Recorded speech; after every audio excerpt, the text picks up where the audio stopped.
عقیدہ ماتریدیہ جو ہے جی وہ کہتے ہیں جی دو کی طرف منسوب ہے، ایک امام ابو حنیفہ جی ایک امام ماتریدی امام ابو تریدی کی طرف جو ہے وہ تکوینی کے لحاظ سے ہے۔ تکوینی مطلب آپ نے کتب تصنیف کی، جی آپ نے اس کی توضیحات کی، جی باقاعدہ ایک مرتب شکل میں دی۔ ٹھیک ہے ان کو تاسیسی، ٹھیک جی کہ آپ نے بنیاد رکھی، یعنی واضح کر دیا تھا کتب میں جیسے بھی مجلس وغیرہ ہوتی تھی اصول وغیرہ بیان کر دیتے تھے۔ اور آپ کے معروف رسالے جو ہیں، ایک ہے الفقہ الاکبر، جی بعض نے کہا جی یہ آپ کے رسائل نہیں ہیں، بعض نے کہا ہے، لیکن جو علماء ماتریدیہ ہیں نا انہوں نے ان رسائل کو تلقی بالقبول کا درجہ دیا ہے، ٹھیک یعنی اپنی کتب کی بنیاد ان رسائل میں رکھی ہے، ان کو نقل کرتے ہیں، ذکر کرتے ہیں۔ جی جیسے مثلا امام البیاتی آئے 11ویں صدی ہجری میں، انہوں نے امام ابو حنیفہ کی ساری جتنی کتابیں تھیں یا جو بھی تھا ان ساری عبارات کو ایک کتاب میں جمع کیا، جی جس کو انہوں نے نام دیا ہے عبارات الامام ابی حنیفہ۔ اس سے پہلے انہوں نے الاصول المنیفہ کے نام سے امام ابی حنیفہ،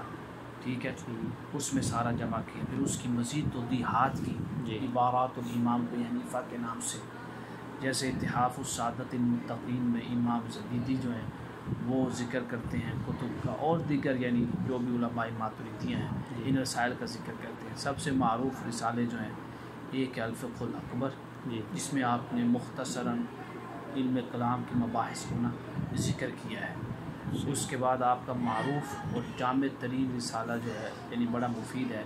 سوالات کے حساب سے اور ان کے جوابات کے، جو بھی علم کلام کے متعلق آج کے دور میں بھی وہ سوالات ہمارے ذہنوں میں پیدا ہوتے ہیں، العالم والمتعلم، جی اس کے اوپر باقاعدہ اسانید کے ساتھ پوری شرح و بست کے ساتھ شہزاد کوسوی نے جی جب اپنی تحقیق کی ان رسائل کے اوپر، وہ گوگل پہ بھی شاید ہوگی، مکتبہ ذریعہ ہے، انہوں نے چھاپی تھی رسائل امام ابی حنیفہ شہزاد کوسوی کی، انہوں نے مقدمے کے اندر ساری بحثیں اور وضاحتیں اس میں کی ہیں، اگر آپ دیکھیں گے تو آپ کو معلوم ہو جائے گا۔ پھر آپ نے ہاں جی آپ پہلے گھر جاتے ہو الوصیہ الامام ابی حنیفہ جو آپ نے قاضی ابو یوسف کو لکھی، یہ جو رسالے ہیں نا العالم والمتعلم اور الفقہ الاکبر یہ پڑھنے والے ہیں۔ ٹھیک اب یہ رسالے پہلے موجود تھے جی جس کے اوپر اس لیے جب امام ابو المعین النصفی آئے نا، یعنی جو تھم ہے جی عقیدہ ماتریدیہ کے تھم ابو المعین النصفی، ایک ہے ابو البرکات النصفی، کنز الدقائق والے فی الفقہ میں، تفسیر میں ان کے المدارک ہے، اصول میں المنار ہے، پھر اس کے اوپر شرح بھی ان کی اپنی ہے منار الانوار، انوار کیا کہتے ہیں اس کو، انوار المنار یا نور الانوار، یہ شرح ہے امام ابو البرکات النصفی کی۔ نجم الدین النصفی ہیں، یہ جو نصفیات ہیں نا جی یعنی نصفیون، ان کی یہ بنیاد ہے عقیدہ ماتریدیہ میں، صحیح ابھی ہم پڑھیں گے اس کو۔ اب جب یہ آئے تو انہوں نے باقاعدہ لکھا ہے اپنی کتاب میں، جو تبصرۃ الادلہ ہے یہ التمہید فی قواعد التوحید میں، کہ امام ابو المنصور ماتریدی جو ہے نا اصولاً اور فروعاً یہ امام ابو حنیفہ کو فالو کرتے ہیں،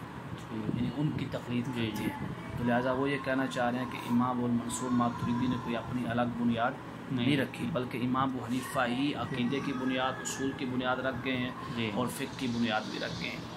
جب یہ رسالے ہیں تو امام ابو حنیفہ کے انہی رسالوں کو اور دیگر عبارات کو کس نے جمع کیا؟ بیاتی نے۔ کتابیں پہلے انہوں نے لکھی اصول المنیفہ، پھر اسی کی شرح کی عبارات الامام ابی حنیفہ، یعنی اس کی مزید توضیحات کی۔ اس سے پہلے رسائل کے بعد خود امام طحاوی نے العقیدہ طحاویہ، جس کو یہ بھی کہا نام دیا جاتا ہے بیان اہل سنت والجماعہ، بعد میں معروف ہو گیا ہے کہ العقیدہ الطحاویہ، لیکن کتاب کا اصل نام کیا ہے؟ بیان اہل سنت والجماعہ۔ جب امام طحاوی نے کتاب لکھی تو انہوں نے اپنی کتاب کے شروع میں کہا ہے، اپنی کتاب کے شروع میں کہا ہے کہ یہ بیان ہے اہل سنت والجماعت کا اور یہی عقیدہ ہے امام ابو حنیفہ کا، قاضی ابو یوسف کا، امام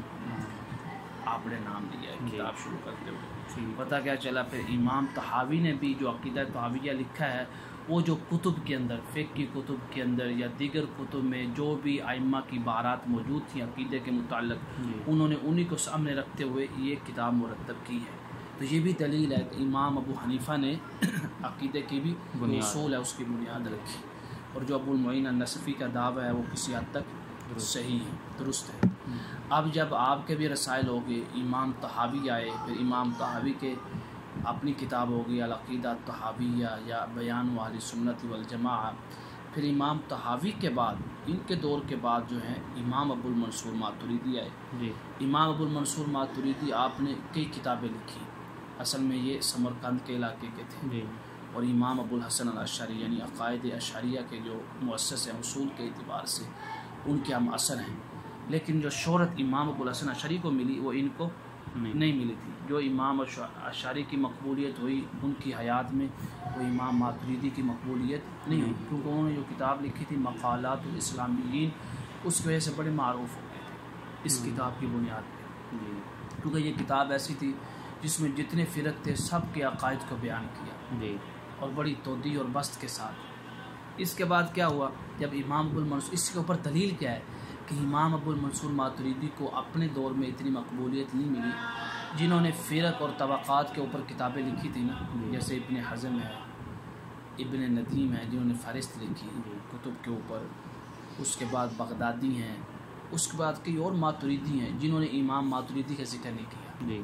فرق کو لکھتے ہوئے نا، عقائد میں مختلف بانیوں کو لکھتے ہوئے مؤسسین کو، اس میں امام ابو المنصور ماتریدی کا ذکر نہیں۔ اس کے بعد پھر امام ابو المنصور ماتریدی کی مقبول میں آپ نے کئی کتابیں لکھی جو ابھی مطبوع ہیں ہمارے پاس ہیں، وہ ہیں دو،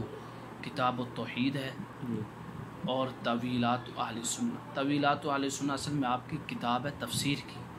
بہت یعنی مفصل کتاب ہے، کافی جلدوں پر مشتمل ہے، ابھی ابھی مطبوع ہوئی ہے۔ طویلات اہل سنت میں بھی کیونکہ جو آیات ہیں صفات کے متعلق یا عقائد کے متعلق، ان کی آپ نے توضیحات اور طویلات کی کہ اس کا معنی اور مفہوم کیا ہے، یہ دو کتابیں ہیں۔ پھر آپ کے دو شاگرد معروف ہوئے آپ کے بعد جنہوں نے پھر آپ کے مذہب کو چلایا، ایک ہے الحکیم السمرقندی، ٹھیک ہے، جن کی کتاب کا نام ہے سواد اعظم۔ سواد اعظم جب وہ لکھتے ہیں تو وہ کہتے ہیں کہ سنی وہ ہے جس کے اندر 72 خصلتیں ہیں۔ اس کتاب کے اندر وہ ایسی چیزیں بھی لائی ہیں جو فقہی ہیں، جس کو عقائد نہیں کہا جا سکتا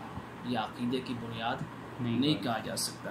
اس پہ بھی پھر یہ بڑی اہم کتاب ہے، بڑی مختصر جامع، یعنی 72 خصلتیں بیان کی، اور 72 میں ہم نے کہا کہ بہت سی ایسی ہیں جو عقیدے سے تعلق نہیں رکھتی۔ ترتیب سمجھ آ رہی ہے؟ پہلے امام ابو حنیفہ کے رسائل، پھر امام طحاوی آ گئے، پھر امام ابو المنصور ماتریدی آ گئے، امام ابو المنصور ماتریدی کے بعد حکیم السمرقندی ہیں جن کی کتاب کا نام ہے سواد اعظم۔ انہوں نے سواد اعظم لکھی اس لیے کہ سواد اعظم کا جو مفہوم تھا کہ جو سواد اعظم ہے وہی نجات پر ہے، انہوں نے اپنی کتاب کے مقدمے میں یہ کہا کہ سواد اعظم کے جو عقائد ہیں میں اس کو لکھ رہا ہوں، اور سواد اعظم وہ ہے جس میں 72 خصلتیں پائی جاتی۔ یہ بھی کتاب مطبوع ہے۔ ان کے علاوہ ان کے شاگرد تھے السنغفری، اس طرح نام ہے ان کا، لیکن ان کی کوئی